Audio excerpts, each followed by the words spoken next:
সাহারার মাটিতে আমি যে লাউয়ের গাছ চাষ করেছি, অর্থাৎ আমাদের ইন্ডিয়ান লাউ, সেই লাউয়ের 60 দিনের মাথায় ফুল ও ফল আসতে শুরু করেছে।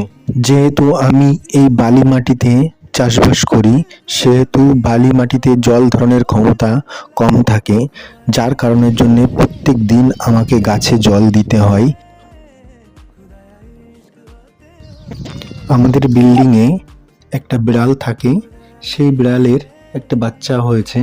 সেই বাচ্চাটাই আমার সাথে সাথে আমার চাষের জায়গায় ঘুরে বেড়াচ্ছে আমার সাথে সাথে।